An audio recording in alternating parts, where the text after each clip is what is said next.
Okay, we just finalized our first proposal. You notice the screen is totally changed. If you have a client email program like Outlook or Thunderbird running on your computer, then when you click this button, it's going to launch an email and you'll be able to email this link to your customers. Otherwise, you're just going to copy and paste it into the browser. I just clicked on it, so it's going to launch in a different page. But basically, that address is going to get you to navigate to the page, which seems to be loading fairly slowly. So basically, BidUnity just wrote up a proposal based on the selections that you made. Got the proposed total. Then you can see what's included. Okay, just real shallow attributes to help your customer qualify what's being proposed. All of these different expenses, they're all itemized. These are not your costs; they're what what you're proposing to do the job for. It also generates a product submission document. So if you remember from the specifications, we put in the finish color, metal finish type. The glass type is associated with the type of system, but low E. So these attributes didn't have any influence on the type of glass that was selected, but you can see how it saves time to just associate them at that point. So we picked this system, um, the product report link. Um, this is basically the basis. It's the shop drawing for the test report that was used to configure the particular product system that was proposed. So if you notice, this is a third-party website, and it has all of the different drawings associated with the system. Let me see if we can get halfway down here. We didn't look at the different types of components for the system, but you'll be able to see when you're doing the proposal review. There's a link to select the components. When you open up that link, it's going to give you a whole menu of different component options. So you might be able to use this type of intermediate. You might be able to use, some other type. Anyway, all of those different component types will be defined within the referenced product approval document. It includes, all the parts and different things that basically were selected and included with your quote. So it's kind of nice that you don't have to write that stuff up. Take a quick look at the budgets. If you remember right before we finalized the proposal, we had all our costs, we assigned a margin, broke out the margin, and then the proposed value. So this is what shows up on the proposal that your customer sees, the proposed value. That's your cost basis for all of the different items. And of course, this is a pretty handy tool for managing the work that you sell.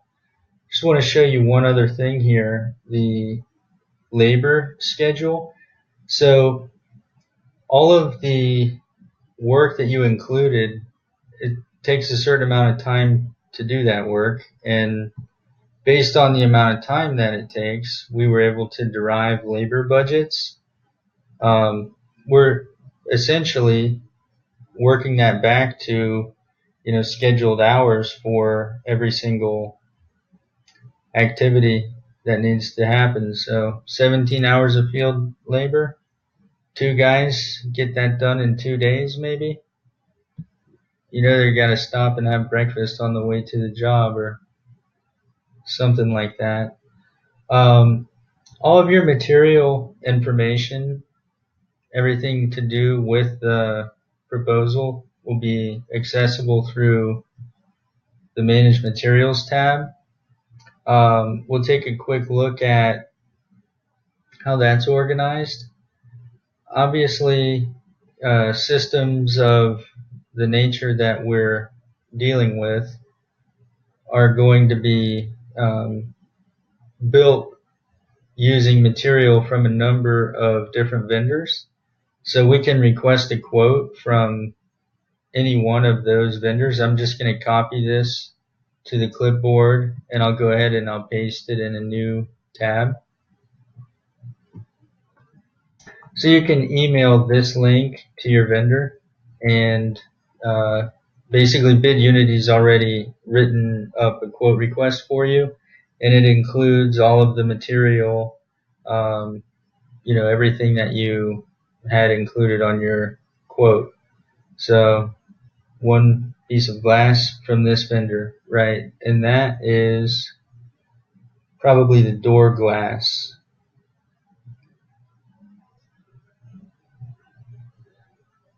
There's several other pieces of glass as well, and those, I'm assuming, would have been selected from a different vendor. There you go, more glass. Okay, screws. Take a look at this quote request. Right, like I say, all of your vendors are there. Now it's gonna list out the quantity that you need. Obviously, more than 24 feet of this particular type of material. It's going to be 2 stock lengths required.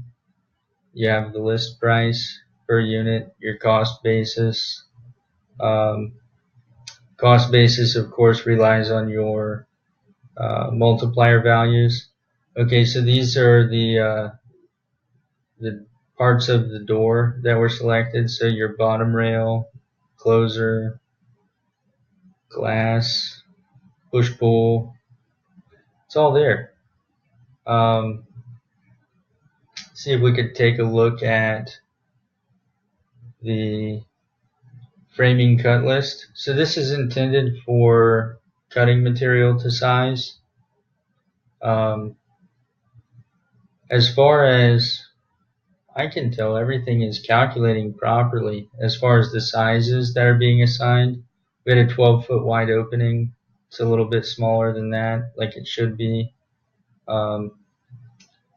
We have a number of different, parts and pieces that are being calculated and sized. We also have a glass list. It's the same thing. Just lists out the glass, all the different sizes that need to be cut. Now, one last thing I want to share with you. Suppose that the customer wanted us to provide a price for a bronze finish. We just copy the proposal and make whatever changes we want. So we already have the same elevation. All we need to do is get back to our specification and then update the finish color to what our customer is asking us for. Okay, I'm going to save that. We're off to the races again. As you can see, it's quite a bit of information. Just take a step back over to the project. Projects can have one or more proposals, and there you have it. We could associate the plans, we could make notes about the customer changing their mind on the finishes, you name it. It's a pretty nice set of tools for organizing the information associated with these jobs. Enjoy.